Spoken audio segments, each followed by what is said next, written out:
I called that number and they were like, sorry, how do I use the toilet? Button looks like a peach with some water going into that direction. That was like the funniest Mario one. trying to save her. Do you wanna? Then you go and do what else? Wash your hands. You close the door again. It goes, oh. This is the most absurd episode we've ever done, isn't it? Hey, podcast kids, it's Cathy Cat and Ladybeard coming at you with another relieving episode of Cat with with Beard. Why did I use that adjective to introduce the show? Well, today's episode is actually going around the fact of the Japanese toilet. Japanese toilet! What are we gonna do during this episode? Please explain. So, in this episode, we're gonna talk about while Japanese toilets are known and loved so much around the world, celebrities actually come and buy their own versions of the Japanese toilets these days. So apparently if you go to like a house of some Hollywood stars and actresses, you'll find one of them. And we're gonna tell you why. So, the Japanese toilets have some advanced features that you might have never seen. And to be honest, when my host family was trying to get a new toilet because they wanted to upgrade their old one, they literally got a catalog. There are catalogs of just explaining how amazing a toilet is. Very expensive though. The more bling bling they do, the more expensive they actually are. So, first things first, if you've not been to Japan or had a Japanese toilet experience, when you walk into the bathroom, first thing you're encountered with is a toilet seat with a bunch of nonsense and like cables and things coming out of it. And not necessarily cables, but you want to have an instruction manual. A panel on the wall with a bunch of buttons to press. So if you've ever struggled getting the air conditioner to go from like cold to hot or timer off or whatever, well, now you have the same experience when you're doing your business. Yeah, I actually have a plethora of interviews on the Ask Japanese channel where we interview people about what surprised you in Japan, and a lot of people will mention the toilets. How do you feel about the toilets? I mean, I think it's a surprise because you can get two extremes. You can get the heaven or the hell of toilets. I was actually going to mention that. The Western style toilets are the wonderful things, and the Japanese style ones literally look like, slippers when you go in the house. Oh, yes. They look like slippers just on the ground. You have to face the upwards part, and it's like squatty potties kind of thing. They're like the hell, and the other ones are the heaven. And I think they changed that at the airports now, but I think the first time, when I arrived in Japan, the very first time I walked in and saw one of those, they usually say Japanese style and has the wa symbol on it. And I walked straight backwards out because I was like, I don't know what that is. I don't know what to do. I ain't messing around with this. I was like, no. So, I mean, they're apparently said the traditional ones, because there's no touch. You don't touch anything there. You don't sit on them. You kind of squat.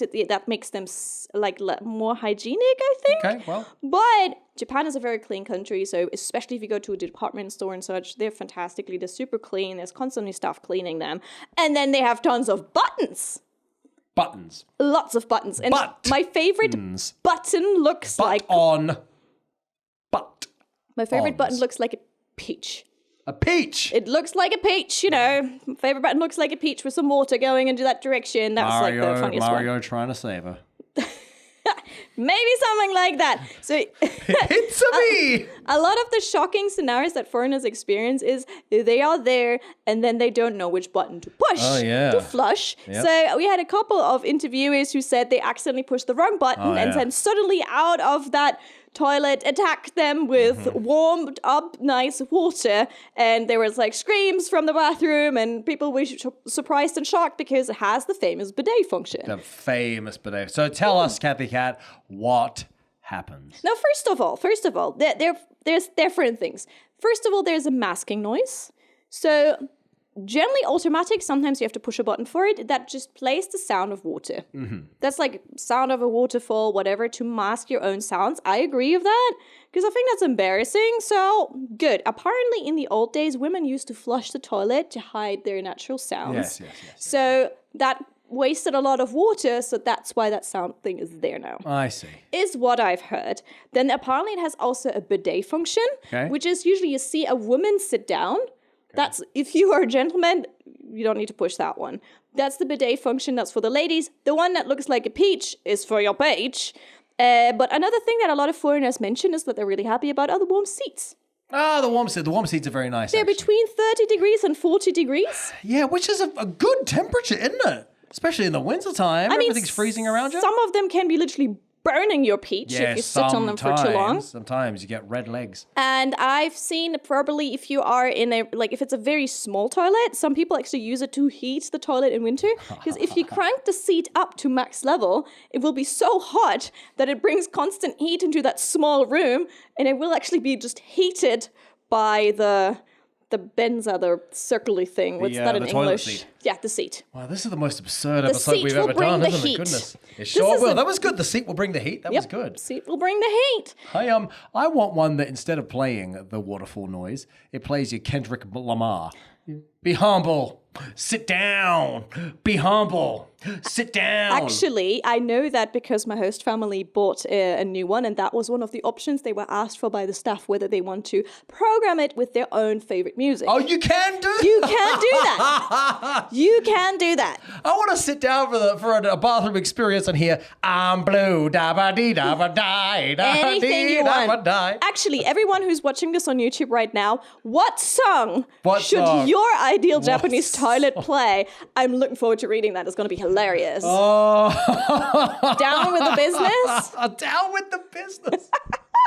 Oh, this is gonna be the gift that keeps on giving. This is gonna comment be your awesome, song now. Please. Comment your song right now while you're watching the rest of the friends, podcast. I can't wait. Awesome. All right. There are also power saving modes. And there's also now an option for indirect light. All right. So, for example, when you go, it's at night, you don't want to turn the light on, but you also can't see things. There's like indirect light that shines downwards. Okay. So you have a little bit of light in there, but you don't need to switch the switch on. Okay, good. And then the really high-tech ones are the ones where you walk in and literally it goes beep, beep. There's some sort of motion sensor and then the lid opens up for you. The water starts preheating. Maybe even it cleans itself for a little bit before you aim towards going there. So it's a lot of technical blah, blah that also makes it more expensive. The more shablam you do, the more expensive apparently they are. Sometimes they have light like this within the water, so the water is lit up as well. Conan O'Brien was talking about Japanese toilets in one of his episodes. This was so funny. He talks about you open the bathroom door and you have those toilets when the lid goes like that. And he said sometimes you walk into the bathroom just to wash your hands or something. The toilet goes, do you wanna? And then you go and do what else, wash your hands. You close the door again, it goes, ah. Yeah, after a while it just goes back down again. I mean, one thing that also surprised me, it seems to be sometimes tailored towards gentlemen, so it will actually raise the seat as well. Well, good. And then you have to go like, actually, I wanted to sit down, and you have to push a button to bring it down. Yeah. Ideally, if you're a foreigner and it does all the shablim automatically, don't forcefully push it down because it might actually break it. I do that every time. Oh. I stopped faffing around with this and I just went, whatever. I don't even care. Oh dear, don't do what Ladybeard does. I don't even care. Whatever. If you're going to confuse me with a panel of buttons with pictures that make no sense and written in Ninja Talk, I'm just going to go the old-fashioned way. By now you should know the buttons. By now I should, but I don't. All right. There's also a self-cleaning option. Yes, good. So it actually cleans the rod. There's apparently 2 different rods as far as I understand. One is for the ladies and one's for the gents. Or one is for the peaches. Ladies and peaches. Those 2 functions are definitely on there. So they're apparently different types of rods. And then you can also select how warm the water should be. There's a lot of customization there. Yeah, you know what? I kind of feel like, I guess... if you get the new toilet, you sit down, you get it all calibrated and sorted out so it's perfect, that's fine. But I kind of feel like if you go through this process more than once, unless there's been a problem, then maybe you should spend less time in the bathroom. Maybe there's other things you could be doing. You know what I'm saying? Okay, bit of a personal story here. Oh, please, yeah. By all means. Please. So I moved into a new place. It was summer, so I didn't need to use any of the bling blings. Right. Yeah, right. But then it goes winter, and I'm like, I would like to turn on the heating. Fair enough. So I was like, okay, where? So, and there wasn't quite, no, usually there's a button that says seat, and I pushed it and nothing happened. And I was like, okay, let me see. And the toilet around it had like a number to call. So I was like, okay, what's more awkward? Call the real estate, call the landlord, or call that number? Well, you don't know anyone at the toilet company, so... So yeah, I was like, I called that number and they were like, hello, this is customer service. How can we help you? And I'm like, sorry, how do I use the toilet? And the whole talk was a lot of laughter, where I was just like, okay, what do I do? Where do I clean it? How do I clean this? Like the rod thing, like some of them do it automatically. Yeah, some you have to actually pull it out yourself. Yeah. Then they explain whether you're allowed to clean it with certain stuff or not at all. Like you're not allowed to put any stuff on it. It was a really weird call, but in the end, I knew finally how that toilet works now. Hang on, so you actually have one of these concoctions in your house? Not a fancy one, so just not a super fancy one. It doesn't do anything automatically, but it has the basics, the Japanese basic heated seat, heated water, and a sound that automatically plays. Wow. Yeah, I'm glad. Thank you. Fancy pants. Look at you. Thank you, Landlord. Thank you. Landroll. Look at you, Cathy Cat. Well, how about that? Yeah. That would have been a fun call to make. Okay, well, I hope now you got things all Literally, I think you abroad never had that situation where you actually needed to call a stranger and say, how do I use the toilet? But I did have that situation last year. All right, so... Damn, why? I don't know how to continue after that. The question is, why are they so complicated? Yeah, why are they so flip? And what is that nozzle thing that goes in a... That's the one that has the two streams of bidet or bouteille. Oh, bro. Okay. So what? So why? It's the question we're all asking. Right, yes. So apparently there's a YouTuber that calls themselves the Toilet Hunter, Mari Tomo. Or maybe not even YouTuber, someone called Mari Tomo, the Toilet Hunter, who explores toilets worldwide, and the demand for Western-style toilets in Japan began increasing after the 1964 Tokyo Olympics. Oh, okay, well, that's reasonable, isn't it? That's where you bring your international guests in. You don't want people to be faced with a giant concrete slipper. You want them to know how to go. Hospitality, exactly, not the giant slipper. So during this period, Japanese toilet manufacturers developed various functions for Western-style toilets. They just upgraded, they just leveled it up. Isn't that interesting? That's a very Japanese thing to do, isn't it? Take something from elsewhere, then say, we'll improve this. Let's make this better. Yeah. I mean, Maritomo also emphasizes that the creation of the warm water bidet is not just due to hospitality, like we said, but also because of the country's clean and soft water. So there's less impurities, means it doesn't have so much like chalk or something to like block the pores, which is crucial for not clogging and damaging the cleaning nozzles. That is an interesting point, isn't it? Which I would never have thought of. Japanese water still have some impurities, but it's not, for example, as thick, like very chalky water that you get, for example, in certain parts of Germany where you need to kind of take that all the time. Oh, did you do that? Desalinate it and whatnot? Yeah, desalinate all the time. So that's another reason why it works. That's another reason why it works. I wonder what all those rich people who brought those to, their countries are experiencing there. Yeah. I guess they just break relatively quickly, right? Yeah, they just have to. Then call Japan and say, hey, bring us a new one. Nah. I mean, there's also like the basic is just on a Western side toilet. You will find them. The step one up from that, if you go to maybe a house of a family member or a friend, will be those little sticky sheets that people put on the lid to make it sure that it's not so cold, the seat. Those are good. Those ones they sell actually at the 100 yen store. So if you want to make sure that the peach is not so cold, you just get yourself one at the 100 yen store like that. It's like a little seat cover and they have them for different types. That's not technical yet. The next step up is you pretty much buy a lid with a seat in a set and have an electrical plug for that. That's like the next step up. So it's like heated or maybe some up. Necessarily might not be doing the water though. And then it goes up and up and up and up from there. And you also need one thing, which a lot of Western bathrooms don't have, which is a plug to plug the thing in. Good point. Not only the bathroom has one for your electric shaver or your hairdryer, as the case may be. But it might not be nearby and the cable might not reach. Yeah, and then maybe if you've only got one, maybe you'd have to plug in the toilet when you're using that, then plug it out so you can use your electric toothbrush. It's a bit awkward, right? I mean, the really basic style has like a little control panel on the right. But then the higher you go up, the more you have those remote controls nearby as well. So if you go to a hotel, you probably see one or the other. I like when I go to Europe and I like the European plugs because you have the two big round ones And so it's like a face going, oh! That's what it looks like to me. Glad it looks like that to you. Yeah. Good. What is the Australian one looking The Australian one looks like a sad face with a long mouth. It's like it's two eyes going down like that, and then like the vertical mouth. So it's like, oh, that's the Aussie one. like? Okay. Yeah. Okay. And Okay. then the British one is those square ones. The British one is all. You know what I'm saying? No. Moving on. Okay. I'm trying So, to imagine this here right now. Let's talk about some famous toilets. All right. Yeah. Apparently, hold on. We're going to go through the Hollywood Walk of Fame of toiletry. Well, there is a project that literally is called the Tokyo Toilet. Tokyo Toilet. That was developed in 2020 in cooperation with Shibuya.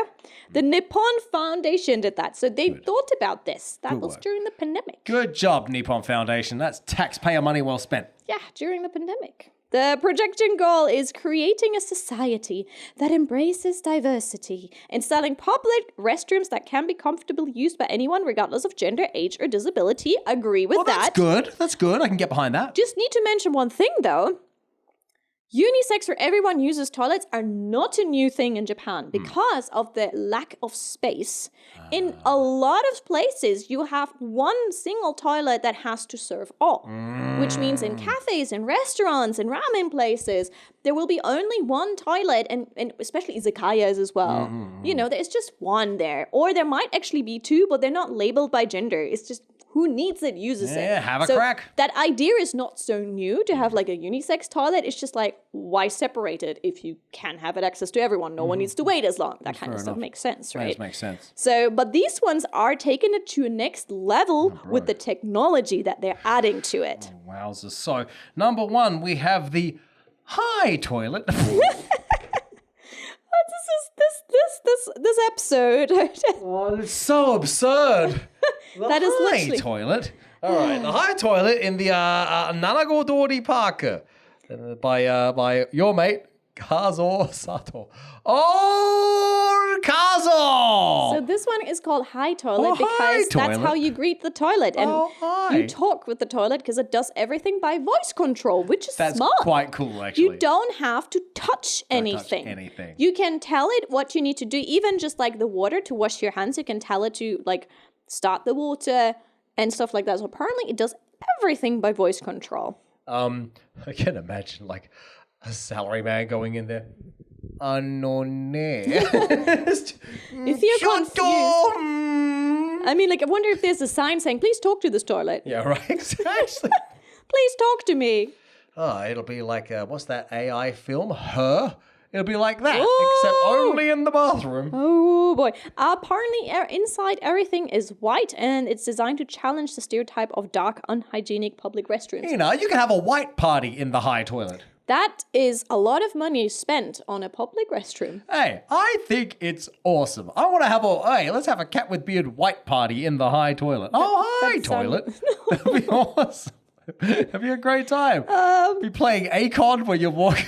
It's going to be great. All right, next one. There's one in Hatagaya. Yep, I love Hatagaya. And they actually write down who designed these things. I kid you not. So Yep. there's the Miles Pennington and DLX Design Lab. Yeah, We're yeah. not talking about, what is it, Team Labs? No. This one is Design Lab. So welcome to Design Lab. It's collaborated to create a toilet that can be used as an exhibition space, a cinema, a pop-up kiosk, and an information center, or a public meeting place. That is not what I ever wanted to have to be associated with the word bathroom. But it is interesting because we have a photo of it here. And before we started recording, Cathy Cat looked at this photo and said, isn't that an art space with a toilet as opposed to a toilet with an art space? It looks more like an art space where you can do a lot of things and then it has a bathroom, It has which a makes bathroom sense. there. But no, they call it the other way around. Well, fair enough. Listen, my mate Miles, Miles Pennington, big old MP, we call him, MP, the MVP, he loves art. So there's places you can like hang art there and do like a whole thing. What's- And it has a bathroom somewhere. You in a can public have place. like the Cathy Cat portrait exhibition at this space. I'd rather not. I'd That'd go be to awesome. Design Fest. I go to Design Fest. You can do that there. MVP will sort you out. No, we're good. We're good. Next one, Toilet Hero at East Park by Tomohito Ushiro. Yes, Ushiro. That's an excellent name for someone in the toilet business. Oh, that's called back in if you translate it in one way. Okay, so Ushiro means behind in Japanese. That's why I said that. a large It's a joke. Yep.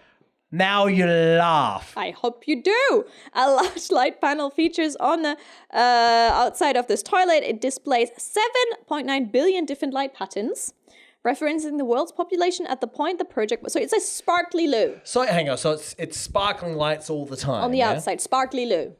Hang on. Oh, 7.9 billion different patterns. I Patterns, see. yeah. So Sparkly loo. sparkly loo. Tell you what, that's a ton of programming. 7.9. So we billion have patterns. voice loo, we have artsy loo or event space loo, and now we have sparkly loo. You know. What's your favorite one so far? Sparkly loo. Sparkly loo, mate, Ushiro. Because it has nothing to do with the inside of it. It's just on the outside it looks sparkly. Just adds Yeah, some which light is to it. good. Sounds all right. You know? Yeah, it's good fun, isn't it? Next one, Anden Nishihara Ichome Park by Takenosuke Sakakura. Ah, Sakakura, you crazy character. So this is another one that actually glows in the dark. It looks Good. like a large glowing Mario cube. Yeah. It's imprinted tree patterns on the structure's frosted glass. You know, that's good, actually. It's aesthetically pleasing, isn't it? And it's named Anden after the Japanese word for lantern. Oh, you know, Yeah. that's good. So yeah. That's good. Well, there's no way you could trip over in the darkness while doing your business because they lit the whole thing up for you, which is great. Has also a good meaning. It's like it was created to provide a safe and inviting facility for nighttime users. These are all public spaces, right? So to Which improve is the park good. too, it makes it brighter. Which is good. Yeah, you don't want to be heading off into a dark, dingy environment when you Right. got to do your thing. It's like the opposite of like dodgy kind of, public yeah. loos. It's so- like, the opposite of the loo in the metal bar, you know? It's the opposite thing. You know? Okay, number 5 in our ranking is at Yoyogi Fukamachi Mini Park. Ah, the old mini park. It's only half a park. So it's not Yoyogi Park, the one that you know from No, Tokyo. no. It's Like that, by- but smaller. Yeah, it's by Shigeru Bang. Yo, bang! So What this a one legend. is a prize-winning architect. Shigeru Ban is a prize-winning architect who Shiggy focused on, B. Yep, designed a pair of colored glass loos Mm-hmm. with transparent. This is the last word you want to hear when you got your little transparent walls Mm-hmm. to enable those approaching to check whether they are in use. I say it one more time: transparent glass-looking walls. Of all the things that scream privacy and comfort, everyone being able to see what you're doing is at the top of the list. Yeah. Now, if you think that's kind of contradicting, don't worry. There's another technical thing that the taxpayers paid for. There's a twist. Tell them what it is, Cathy Cat. When occupied, the toilet's tinted outside becomes opaque for privacy.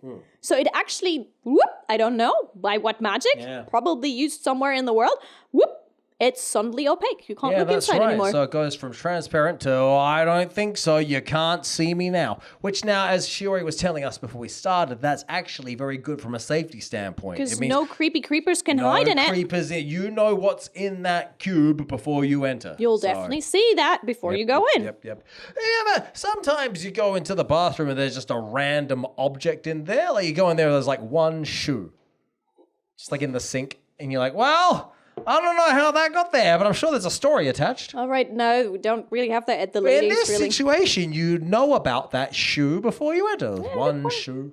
Good point. I mean, there have been like a lot of toilets usually seem to be like a gross kind of space, but in Japan, I think they try to make them generally lighter. So, for example, if you go to Takashimaya, I think was it Takashimaya in Shinjuku?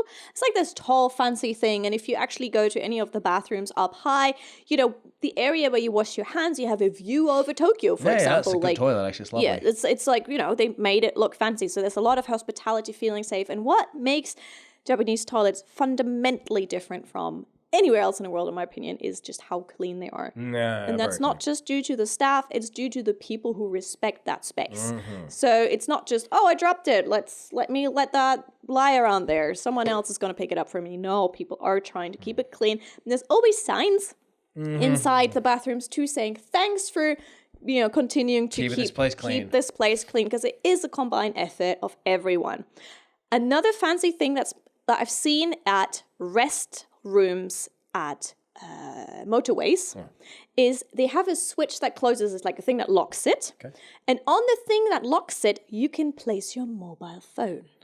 Hey, a place that thing that locks it. The door. So yeah, it's like a lock, but it's like flat enough that you can place a mobile phone or something on it. Because at those kind of places, if you may be on a trip that's like 5 hours and you're going all the way to Osaka, you forget your phone. You are not going to be happy by the time you notice that you forgot your phone, that you've already been driving 2 hours in the wrong direction. I see. So you can't get out without finding your phone again. Exactly, because it lies on the lock. Okay. There is the space for small items lies on the lock. So if you are leaving, you will have to grab the item. That is a great idea. That's smart. I just want to make a suggestion. You could try putting it in your pocket. I mean, that is even smarter, but I think they probably have noticed that too many people forget their stuff there, and that's why they started coming up with that idea. In the local trains in Tokyo, I'm noticing more and more signs that say, please take your rubbish home with you. So I guess people are just leaving their rubbish in the bathroom and bailing. That's a problem with a lot of tourists who are coming right now who don't know that there's not that many toilets. So they're just like, well, it's a bathroom, I'll leave my trash here. Yeah. That's right. Become a big problem because it's like pet bottles and like half-drunken food or like random trash. So that's, please don't do that. Do you guys do that in Germany? You're like, I'm in the bathroom, just leave my rubbish here. Generally, bathrooms have a trash can. Mm-hmm. And I think a lot of people come with that culture of like, there is a trash can. Oh, the trash can doesn't happen to be here. Well, I'll just place it here. Problem. Also in Europe, you have to pay to use the bathroom, right? Some of those, like the ones that are like kind of cleaned, you pay for. But there's a different fancy thing, I guess, in German highways again, which is a seat that is ovally rounded shaped. If you enter it, it will automatically have an attachment pop out that has disinfectant on it. It will swivel, so the seat will actually turn. Oh, that's awesome. The seat will turn and will get the disinfectant evenly on the ring. So whenever a new person comes in, it will be disinfected every time. Oh, that's awesome. That's the fanciest thing that we have, I think, in Germany. But they're neither heated nor have a bidet or something like that. That's very impressive. At least it's hygienic. I like that.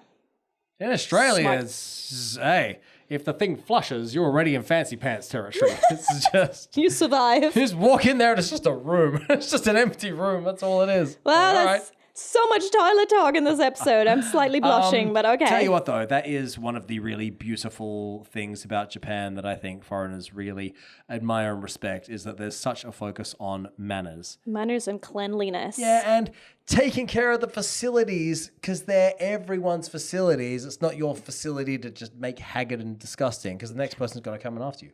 One of the things that's really surprised me, for example, in America, is that the cubicles are almost like saloon doors.